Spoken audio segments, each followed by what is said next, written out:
ایک دو باتیں اور بات ختم. اور بھی کبیرہ جھوٹی قسم مت کھاؤ، یہ بھی گناہ کبیرہ ہے. آج کل قسم کو لوگ گناہ سمجھتے ہی نہیں. جھوٹی قسم نہیں کھانا کبھی، جھوٹی قسم نہیں کھانا گناہ کبیرہ ہے. بلکہ میرا اللہ فرماتا ہے، حدیث قدسی ہے، جو میرے نام کی جھوٹی قسم کھاتا ہے میں اس کی نسلوں پہ لعنت کرتا ہوں. سچی بھی مت کھانا. دین کے معاملے میں تو الگ بات، دنیا کے معاملے میں کبھی قسم نہیں کھانا. سچی، جو بات بات پہ قسم کھائے وہ جھوٹا ہے. آج تو 200 روپے کی چپل بیچنے میں بھی لوگ قسم کھاتے ہیں. حساب کتاب ہو رہا اس میں بھی قسمیں مت کھاؤ، روزی تنگ کر دی جاتی ہے. روزی تنگ ہوتی ہے قسم کھانے والوں کے چہرے کا نور ختم ہوتا ہے. یہ چوتھی چیز ہوگی. پانچویں چیز اور آخری چیز، ماں باپ کی نافرمانی، یہ بھی گناہ کبیرہ ہے. اسی بات مکمل سردی کا خیال کرتے ہوئے، اس لیے کہ آپ سے تو ماشاءاللہ ملاقاتیں ہوتی رہتی ہیں اور اب گھنٹے سے زیادہ بھی ہو گیا کیونکہ مجھے بات مکمل کر کے پھر نکلنا ہے. توجہ ہے آپ کی. ماں باپ کی نافرمانی یہ گناہ کبیرہ ہے. اللہ پاک دو لوگ ایسے ہیں جن کو دنیا ہی سے سزا دیتا ہے. مرنے سے پہلے سزا ملتی ہے، مرنے سے پہلے. ایک کون؟ ظلم کرنے والا. ایک ظلم کرنے والا، اور دوسرا ماں باپ کی نافرمانی کرنے والا. آج کل کے نوجوان لڑکے اور لڑکیاں ماں باپ کو بہت ستا رہے ہیں. اتنا ستا رہے، اتنا ستا رہے. ابھی بیٹھے ہیں آپ، بات پوری ہو جائے پھر اٹھنا. لوگ مسافے کی جلدی کرتے. میرے عزیز، مسافہ اتنا اہم نہیں ہے جتنی یہ باتیں قیمتی ہیں. اس کو سنو، مسافہ ہوتا رہے گا. توجہ فرمائیں. ماں باپ کا دل دکھا. ماں باپ کو بڈھا بڈھی کہتے ہیں. آپ کے گجرات میں پتہ نہیں کیا کہتے ہیں، کہیں پر ڈوکرا ڈوکری کہتے ہیں. ہنسنے کی بات نہیں. میرے عزیز، میرے بھائی، میری بہنوں، سن لو. تم اپنے ماں باپ کے ساتھ جیسا سلوک کرو گے، اگر اچھا کیا تو ہماری اولاد اس سے بہتر سلوک کرے گی، اور برا کیا تو جتنا ماں باپ کو ستا رہے اس سے زیادہ اولاد ستائے گی. ماں باپ کے احسانات تو یاد رکھو. جس ماں نے 9 مہینے تک پیٹ میں رکھا، جس باپ نے انگلی پکڑ کے چلنا سکھایا، جس باپ نے اپنا لقمہ ہمارے منہ میں ڈالا. اچھا، جب انسان بڈھا ہوتا ہے نا تو اس کو عادت پڑ جاتی ایک بات بار بار دہرانے کی، اور بچے چھڑتے ہیں، اپنے بوڑھے ماں باپ کے پاس بیٹھتے نہیں. مگر یاد رکھنا، نفسیات بتا رہا ہوں، جیسے بچے کو اپنے باپ کی ضرورت ہوتی ہے ویسے بوڑھے ماں باپ کو اولاد کی ضرورت ہوتی ہے. جیسے ہر بچہ ماں باپ کو چپک کے رہنا چاہتا ہے، ویسے ہر ماں باپ بڑھاپے میں اولاد کو چپک کے رہنا چاہتے ہیں. صرف دوا دے دینا ان کے لیے کافی نہیں، صرف کھانا کھلا دینا ان کے لیے کافی نہیں، صرف کپڑے دلا دینا ان کے لیے کافی نہیں، بلکہ ان کا احترام کرو، اکرام کرو. بلکہ آپ کو بتاؤں، سیدی اعلیٰ حضرت اپنی کتاب میں لکھتے ہیں کہ ماں باپ کا حق یہ ہے جب ان سے بات کرو تو ڈائریکٹ گفتگو مت کرو، بلکہ پہلے ان سے اجازت لو، اور اگر وہ ماں باپ اجازت دے دے تو ایسے گفتگو کرو جیسے غلام اپنے آقا کے ساتھ بات کرتا ہے. اور آپ سن لیں، میرے آقا اور آپ کے آقا سچے نبی صلی اللہ علیہ وآلہ وسلم فرماتے ہیں کہ میں معراج کی شب میں نے جب جہنم کا مشاہدہ کیا، شب معراج جب میں نے جہنم کو دیکھا تو میں نے دیکھا کہ آگ کے درختوں میں کچھ لوگ الٹے لٹکے ہوئے. آگ کے درختوں میں الٹے لٹکے ہوئے، جیسے پھل لٹکے ہوتے ہیں درختوں میں، ویسے آگ کے جہنم کی آگ کے درختوں میں لوگ لٹکے ہوئے ہیں. میں نے پوچھا جبریل یہ کون ہے؟ آقا سے عرض کیا، جبریل نے، یا رسول اللہ یہ ماں باپ کو ستانے والے، ماں باپ کی نافرمانی کرنے والے ہیں. آج کل بچے جوان ہو جائیں، ماں باپ 1 سے 2 بار کوئی بات پوچھتے ہیں تو ماں باپ کو چڑ کر کے کہتے ہیں بس کرو، آپ تو ایک ہی بات لگاتے رہتے ہو. نہیں، وہ 50 بار بات کرے، پیار سے جواب دو. آپ جانتے ہیں جب ہم بچے ہوتے ہیں تو ہم بھی اپنے ماں باپ سے ایک سوال 50 مرتبہ کرتے ہیں، اور بچے تو ایسے الٹے سلٹے سوال کرتے ہیں کہ جس کی کوئی گمان ہی نہیں. اللہ اکبر. بچے کبھی کچھ مانگتے ہیں، کبھی کچھ مانگتے ہیں. میرے پاس ایک چھوٹا سا بچہ لایا گیا. وہ بچہ بولنا سیکھا تھا تو وہ بچہ جو ہے اپنے باپ سے کہہ رہا تھا کہ مجھے ٹاور چاہیے، ٹاور، ہمارے ایک ٹاور ہے نوری ٹاور، وہ بنا ہوا ہے زمین کے اوپر، کہا مجھے یہی چاہیے۔ اب وہ بولا حضرت میں اس کو یہ کیسے دوں گا؟ تو میں نے کہا اسی کو بچہ کہتے ہیں۔ اس وقت مجھے احساس ہوا، کیا احساس یہ ہوا، جیسے بچے لایانی گفتگو بچپن میں کرتے ہیں ویسے بڑھاپے میں ماں باپ بھی کر سکتے ہیں۔ ان کو کبھی جھڑکنا نہیں، ان کو کبھی ان کی بے عزتی نہیں کرنا۔ یاد رکھو جو ماں باپ کا نافرمان ہے اگر وہ شہید ہو جائے شہید، تو شہادت کے بعد بھی اس کو جنت نہیں ملے گی، لیکن چونکہ شہید ہوا ہے نا تو اس لیے اس کو جہنم میں بھی نہیں ڈالا جائے گا، جنت اور جہنم کے درمیان اس کو رکھا جائے گا۔ سوچو شہادت کے بعد بھی ماں باپ کے نافرمان کو جنت نہیں ملتی۔ آج ماں باپ کو کیا بنا دیا؟ گھر کا کچرا بنا دیا۔ اگر کہیں جاتے ہیں پارٹی کرنے، کہیں جاتے ہیں دوستوں کے ساتھ، تو ہر آدمی اپنی جیب میں ہاتھ ڈالتا ہے، میں بل پے کروں گا، میں بل پے کروں گا، میں بھی بل پے کروں گا۔ اور گھر میں باپ بیمار پڑے تو ایک بھائی کہتا ہے تیرا باپ نہیں ہے، وہ تو کہتا ہے تیرا باپ نہیں ہے، تیری ماں نہیں ہے۔ سوچو تو صحیح کیا ہو گیا؟ مسجد بنانے پہ اتنا ثواب نہیں، مدرسے بنانے پہ اتنا ثواب نہیں، کسی کو صدقہ دینے میں اتنا ثواب نہیں جتنا ماں باپ کو خرچہ کرنے میں ثواب ہے۔ مگر یاد رکھنا اگر ماں باپ کا دل دکھایا تمہارے سجدے بھی قبول نہیں ہوں گے، ماں باپ کا دل دکھایا عبادتیں قبول نہیں ہوگی۔ یہ گناہ کبیرہ ہے، اس گناہ کبیرہ سے بچو۔ ایک حدیث پڑھتا ہوں، توجہ کے ساتھ سنیں۔ جو حدیث میں پڑھ رہا ہوں اس کو لکھا ہے حضرت سیدنا فقی ابو اللہ سمرقندی نے اپنی کتاب میں، وہ کتاب میرے پاس موجود ہے، میں اس کو کچھ اشارے دیتا ہوں، لیکن اس حدیث کا آپ غلط مفہوم مت نکالنا اللہ کے لیے۔ ایک بات پہلے سن لیں، اس کا پس میں آپ کو تھوڑی سی پہلے وضاحت کر دوں۔ یہ جو حدیث ہے، اس حدیث میں اللہ کے رسول علیہ السلام نے ماں باپ کی نافرمانی کا عذاب بھی بتایا، اور نمبر 2 حضور اپنی امت سے کتنی محبت کرتے ہیں وہ محبت بھی بتائی۔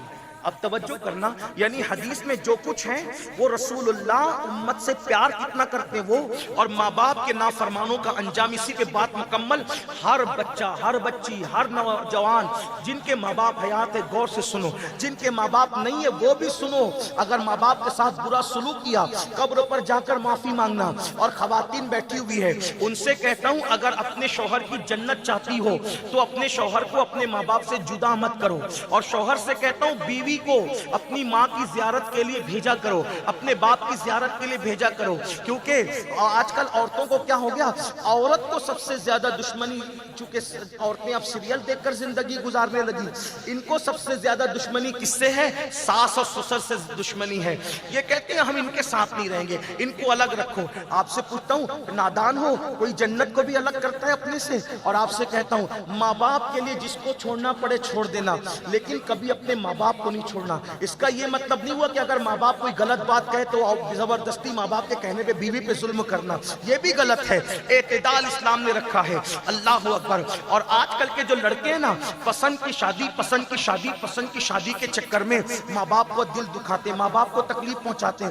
بعض تو یہ کہتے ہیں ارے ابا تم بڈھے ہو گئے تمہیں سمجھتا نہیں، تمہارا دور الگ تھا ہمارا دور الگ ہے۔ بیٹیاں کہتی ہیں امی تیرا دور الگ تھا ہمارا دور الگ ہے۔ یاد رکھیے دور کوئی بھی ہو، فرما برداروں کی جیت ہے، ادب کرنے والوں کی جیت ہے، ماں باپ کی دعائیں لینے والوں کی جیت ہے۔ اللہ اکبر۔ آج کل لڑکیاں ماں باپ کی آنکھوں میں آنسو دے کر کے بھاگ رہی ہیں، آج کل کے لڑکے ماں باپ کی آنکھوں میں آنسو دے کر کے پسند کی شادیاں کر رہے ہیں۔ میں کہتا ہوں پسند ہی کی کرنا ہے تو پہلے ماں باپ کو راضی کر لو، وہ راضی ہو جائیں۔ اور مجھے تو یہ لگتا ہے اتنا آسان ہے ماں باپ کو منانا، گلے میں ہاتھ ڈال کر کے تھوڑا سا چمکار دو مسکرانے لگتے ہیں، بہت آسان ہے، بہت پیار کرتے ہیں۔ یاد رکھیے ہر ایک کی محبت میں مفاد ہو سکتا ہے، توجہ کرنا، ماں باپ کی محبت میں کوئی مفاد ہے وہ بیلوس ہے۔ اگر آپ آج یاسین باپو کو چاہتے ہیں تو کیوں چاہتے ہیں؟ پیر ہے اس لیے، سید ہے اس لیے، مولانا کو چاہتے ہیں مولانا ہے، قاری صاحب کو چاہتے ہیں قاری صاحب ہے نا۔ یعنی کہ ہنر آیا تو آپ نے چاہا، فن آیا تو آپ نے چاہا۔ ہماری امی، آپ کی امی اس وقت بھی آپ سے پیار کرتی تھی جب ہم بستر میں پاخانہ کر دیتے تھے۔ آپ بتائیں ناک بہتی تھی اس وقت ہم کوئی عالم تھے، کوئی حافظ تھے، کوئی قاری تھے، کوئی پیر تھے؟ پتا چلا لوگ ہنر والوں سے پیار کرتے ہیں، ماں باپ ایبیوں سے بھی پیار کرتے ہیں، بے لوث محبت ہے۔ اور ایک بات یاد رکھنا، سب رشتے ٹوٹ سکتے ہیں، ماں باپ کا رشتہ نہیں ٹوٹتا۔ عبدالعزیز سے دوستی کی، دوستی ٹوٹ گئی، جب تک دوستی کا میرا دوست میرا دوست میرا، اب دوستی ٹوٹ گئی تو عبدالعزیز نے ایسا کیا، عبدالعزیز نے ویسا کیا، صحیح ہے؟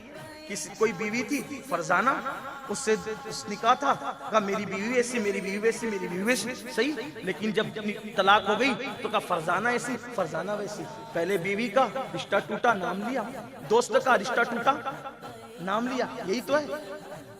استاد استاد استاد کہتا تھا، جھگڑا ہو گیا، نام لیا، یہی تو ہے۔ ارے پیر پیر بھی کہتا تھا، بیعت توڑ دی، قبلہ کعبہ پہلے کہتا تھا، اب نام لیا، ایسے نام لیتا ہے جیسے کلاس میٹ کا نہیں لیتا۔ لیکن ماں باپ سے کتنی ہی کسی کی دوریاں ہو جائیں تو کیا کہتے ہیں؟ میرے ماں باپ ہیں، اور کوئی نام ہے کوئی نام؟ ان کی ممتا کوئی بدل ہے؟ ارے ہم تو اللہ کی رحمتوں کی معرفت حاصل کرتے ہیں ماں باپ کے پیار سے۔ ہم سوچتے ہیں یا اللہ جب ماں باپ اتنا پیار دیتے ہیں تو یہ ماں باپ کو بنانے والا خدا کتنا پیار دے گا، اس کی محبتوں کا ماں باپ کے ساتھ اچھا سلوک کرنا سے۔ اگر کسی نے دل دکھایا ماں باپ کا، تباہ ہے، تباہ، دنیا میں اس کی جہنم ہے۔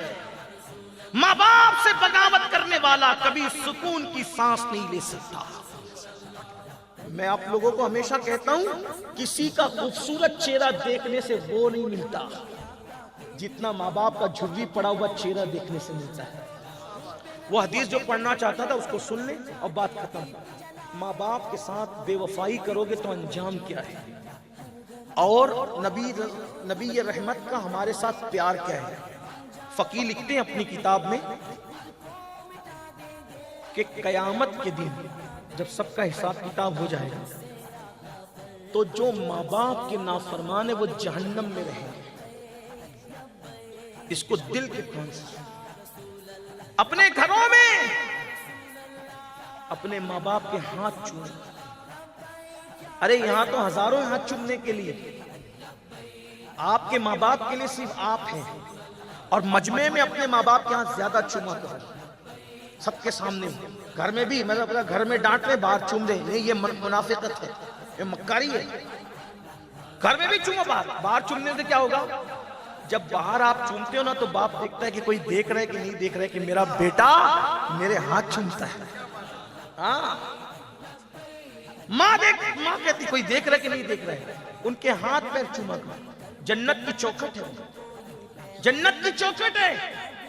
ماں باپ کی دعا وہاں تک پہنچاتی ہے جہاں ہزاروں سال کی محنتیں نہیں پہنچا سکتی، اور ماں باپ کی بددعا اس مقام پر لے جا کر کے پھینک دیتی ہے جہاں ہزاروں سال کے گناہ نہیں پھینکتے۔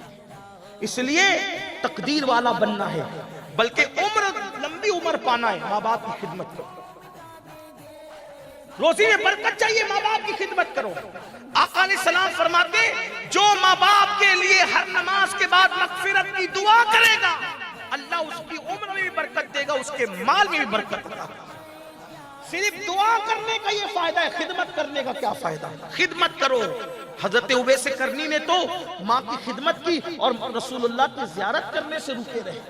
سوچو تو صحیح، اور یہاں حال یہ ماں باپ کو ذلیل کرتے رسوا کرتے ہیں۔ تو فقی لکھتے ہیں کہ جب ماں باپ کے نافرمان جہنم میں ہوں گے، ماں باپ کے نافرمان جب جہنم میں ہوں گے تو اللہ کے رسول علیہ السلام فرماتے ہیں میں جنت میں جب ان کا خیال مجھے آئے گا تو میں ان کی آواز سنوں گا، جہنم میں وہ چیخ پکار کر رہے ہوں گے، ایسی آؤ فغا کریں گے ماں باپ کے نافرمان جہنم میں۔ آقا فرماتے ہیں میرے کانوں تک ان کی آواز پہنچے گی تو میں بے چین ہو جاؤں گا، بے قرار ہو جاؤں گا۔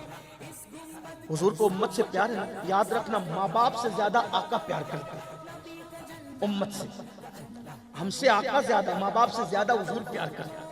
اسی لیے آپ سے کہتا ہوں ہمیں ماں باپ سے بھی پیار کرنا ہے، لیکن ماں باپ سے زیادہ پیار کس سے کرنا ہے؟ مدینے کے تاجدار سے کرنا ہے۔ ان کو مت دکھ، ان کا دل مت دکھا۔ اب جو ماں باپ کا دل دکھائے مرتے وقت اس کی زبان پہ کلمہ نہیں آتا، جو رسول اللہ کا دل دکھائے اس کا کیا حال ہوگا؟ میرے بھائیوں کو دیکھتا ہوں چہرے سے داڑھی منڈا کر گٹر میں پھینکواتے ہیں تو مجھے دکھ ہوتا ہے، یا اللہ حضور کا دل دکھا کر یہ کہاں رہیں گے؟ ان کے خوبصورت چہروں کا کیا ہوگا؟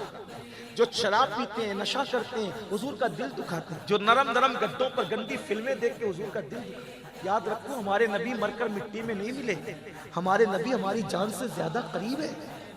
ہم جو گناہ کرتے ہیں حضور کا دل دکھتا ہے، آقا کے دل کو تکلیف پہنچتی ہے، ان کے دل کا خیال کریں۔ ان کے دل کا احساس کرو. ایک شخص داڑھی مڈا رہا تھا, ایک ولی گزرے تو کہا کہ داڑھی چھیل رہے ہو؟ اس نے جواب دیا حضرت داڑھی ہی تو چھیل رہا ہوں, کسی کا دل تھوڑے چھیل رہا ہوں. ان کی کیفیت بدل گئی. انہوں نے کہا نادان, اگر تو دیکھتا تو دیکھتا کہ تیرے چہرے پہ چلنے والا مسطرہ تیرے چہرے پہ بعد میں چلتا ہے, پہلے یہ رسول اللہ کے دل کو تکلیف پہنچاتا. حضور کے دل پہ کیا گزرتی ہوگی مسلمانوں جب مسجدیں ویران ہوتی ہوگی. آقا کے دل پہ کیا گزرتی ہوگی جب ہماری بیٹیاں بغیر دوپٹوں کے گھومتی ہوگی. آج بیٹیوں کی تربیت نہیں کر رہے ہو, آج ہم اپنی بیٹیوں کی تربیت نہیں کر پا رہے. بیٹیاں کسی کا بھی ہاتھ پکڑ کے جا رہی ہیں. سب کی بیٹیاں ایسی نہیں ہیں. بیٹیوں کی تربیت کرو, صرف گوشت و مچھلی والے مسلمان مت بنو. رسول اللہ نے جو دین لایا تھا وہ دین اپنے بچوں کو پلا دو. بیٹیاں پیٹ پہ پتھر تو باندھے لیکن کبھی کسی کے ہاتھ میں ہاتھ نہ دے. بیٹیاں کنواری رہ کر کے مر جائے لیکن کسی کی طرف نظر نہ اٹھائے.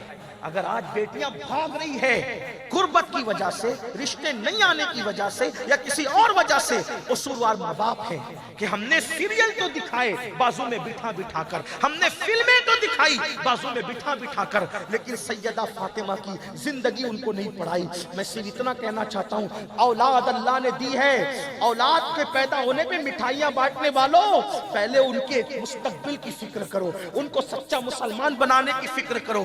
میں یہاں بات آخری کرنے چلا تھا لیکن بات اچانک نکل آئی تو عرض کروں کہ سیدہ فاطمہ الزہرا کی زندگی جب میں پڑھتا ہوں تو میں سوچتا ہوں یا اللہ اتنے بڑے باپ کی شہزادی ہیں لیکن حالت کیا ہے. حالت یہ ہے کہ کبھی کبھی دوپٹے میں اونٹ کا چمڑے کا پیون بھی لگ رہا ہے. میں نے کئی بار یہ روایت آپ کے سامنے پیش کی ہے. بہنوں کی توجہ چاہتا ہوں, کنواری بیٹیوں کی توجہ چاہتا ہوں. آج حالات بڑے دگرگوں ہیں, دین سے دوری کا یہ نتیجہ ہے. کسی کے بھی ہاتھ میں ہاتھ دیا, اور وہ بھی کس کے ہاتھ میں؟ ارے جن کے یہاں کوئی ان کا مستقبل نہیں, کوئی دین نہیں, کوئی مذہب نہیں, کوئی دھرم نہیں, ان کے ہاتھوں میں ہاتھ دے رہے ہو. جو چھوڑ کر کے 2-3 بچے پیدا کرنے کے بعد بھاگ جائیں گے, دھوکہ دیں گے. جہاں دھوکہ ہے, جہاں مکر ہے, جہاں فریب ہے, یاد رکھنا تربیت بیٹیوں کو دینا ضروری ہے, اور صرف بیٹیوں کو نہیں بلکہ بیٹوں کو. میں سوچتا ہوں یا اللہ نبی کی شہزادی دوپٹے پر اونٹ کے چمڑے کا پیون. میں نے سوچتا اگر سیدہ پاک چاہتی تو روزانہ جنت کا لباس آ سکتا تھا. میرا ایمان ہے, کوئی مانے نہ مانے پھر خوشی کا سودا ہے. اگر چاہتا پیٹ پہ پتھر, ایک مہینے تک سیدہ پاک کے گھر میں چولہا نہیں جلتا. چکی خود چلاتے چلاتے ہاتھوں میں گٹے پڑ گئے. کس کی بیوی کے ہاتھ میں گٹے آج, کس کی ماں کے ہاتھ میں گٹے ہیں آج, کس کی بیٹی کے ہاتھ میں گٹے ہیں آج. اب تو گھروں میں چکیاں بھی نہیں ہیں, اور جن گھروں میں چکیاں ہیں وہ صرف نشانی کے طور پہ کہ کبھی چکی ہوتی تھی. آج تو آٹا پیس کر کے آتا ہے. لیکن سنو, نبی کی پاک شہزادی جس کے لیے میرے آقا اٹھ کر کھڑے ہوتے ہیں, ہاتھ سے چکے چلاتی ہے, پانی کا مشکیزہ اپنی پیٹھ پہ لاد کر لاتی ہے.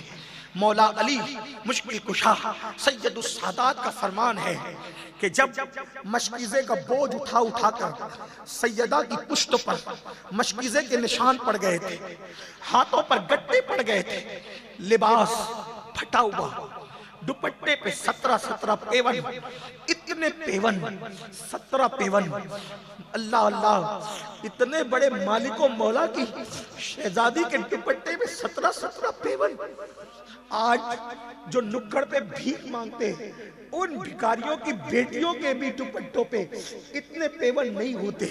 لیکن کیا شہزادی, بیٹے جنتی جوانوں کے سردار, شوہر ولیوں کا سردار, بابا نبیوں کا سردار, اولاد قیامت تک کی سید و سردار, یہ زندگی کیوں؟ ایک مہینہ چولہا نہیں جلتا, ایک مہینہ. تو آج وہ حکمت سمجھ میں آتی ہے. اگر رسول اللہ کی شہزادی روزانہ جنت کا نیا لباس پہنتی, میں آپ سے پوچھتا ہوں, اتنا بڑا مجمع ہے, آپ سے پوچھتا ہوں سچ بتانا, اگر آج تمہیں یہ بات پتا چل جائے کہ اسٹیج پہ بیٹھا ہوا کوئی سید ایسا ہے جو 1 مہینے کا بھوکا ہے, تو کپڑونج والے کیا کریں گے؟ اپنے بچوں کے آگے کا کھانا چھین کر کے سید کو کھلائیں گے. 1400 سال کے بعد اتنے غافل ہو کر، اتنے دین سے دور ہو کر، جب آج تمہیں سیدوں سے اتنی محبت ہے تو رسول اللہ کے وہ صحابہ، انہیں رسول اللہ کی اولاد سے کتنا پیار ہوگا؟ بلکہ میرا یقین تو یہ ہے کہ جتنا پیار اہل بیت سے صحابہ نے کیا اتنا کوئی تصور نہیں کر سکتا۔ لیکن شہزادی ایک مہینے تک بھوکی کیوں ہے؟ کیونکہ شہزادی نے کبھی پڑوس کو بھی پتہ نہیں چلنے دیا کہ وہ بھوکی ہے۔ ایک مہینے تک چولہا نہیں جلا، کسی کو خبر نہیں، حضور کے گھر میں چولہا نہیں جلا، اتنا صبر کر رہے ہیں، کسی کو بتانا ہی نہیں ہے، کسی کو بتانا۔ سیدہ پاک تو اپنا فاقہ مولائے کائنات سے بھی چھپاتی ہے۔ یہ حالات ہیں۔ لیکن آپ سے پوچھنا چاہتا ہوں، ایک مہینے تک چولہا نہیں جلا، بلکہ آپ کو یہاں تک بتا دیں کہ سیدہ فاطمہ الزہرا 3 دن تک بیمار رہی ہے، کبھی دوا بھی میسر نہیں، کبھی دوا بھی۔ بعض مرتبہ ایسا بھی ہوا کہ چولہے پر ہانڈی چڑھا کر کے شہزادوں کو یہ کہہ کر کے تھپکیاں دے دی گئی کہ کھانا جب تیار ہوگا تب کھلا دیا جائے گا۔ آپ سے پوچھتا کیوں کیا؟ سیدہ ہر راحت ہر آرام اٹھاتی، لیکن شاید اس میں حکمت یہ ہو، بہت ساری حکمتوں میں، کہ 14ویں 15ویں صدی میں ایک وقت ایسا بھی آنے والا تھا کہ کسی غریب بیٹی کی غربت اس کی عزت کو لاج میں بیچنے پہ مجبور کرے گی، کسی کی فاقہ کشی، کسی کا ہاتھ پکڑ کر کسی کے ساتھ بھاگنے پہ مجبور کرے گی۔ تو سیدہ نے پیٹ پہ اس لیے پتھر باندھ لیے کہ اے میرے بابا کی امتی بیٹی، جب تجھے بھوک پریشان کرے تو کسی کا ہاتھ پکڑ کر بھوک کی وجہ سے مت بھاگنا، بلکہ فاقے کو میری سنت سمجھ کر کے تو فاقہ کر لینا۔ آپ کہاں ہو؟ میرے آقا نے اپنی شہزادی کی جو تربیت کی، میرے آقا نے شہزادی سیدہ فاطمہ کی جو تربیت کی، آج پھر سے اس تربیت کے نظام کو زندہ کرنے کی ضرورت ہے۔ اللہ کے رسول کی شہزادی کی حضور نے وہ تربیت کی تھی کہ سیدہ فاطمہ الزہرا کے دوپٹے کو کبھی چاند و سورج نے بھی نہیں دیکھا تھا۔ دوپٹے کو آج بیٹیوں کو سیریل دکھا رہے ہو، بیٹیوں کو فلمیں دکھا رہے ہو، بیٹیوں کو آوارہ بنا رہے ہو۔ نہیں، اپنی بیٹیوں کی تربیت کرو۔ بتاؤ سیدہ فاطمہ کی زندگی، بتاؤ سیدہ خدیجہ کی زندگی۔ اگر اجازت دے تو میں سیدہ خدیجہ کی زندگی پڑھ کر بات ختم کروں۔ والدین کے بارے میں پھر کئی بات کروں گا، اس لیے کہ دل کا جو تار چھڑا ہے میں نہیں چاہتا کہ اب میں یہاں رکوں۔ بات ختم کرنے لگا تھا، ٹائم پہ ختم کروں گا، وہ روایت بعد میں پڑھوں گا۔ یہ روایت سن لیں، ام المومنین سیدہ خدیجہ، بہنوں کی توجہ،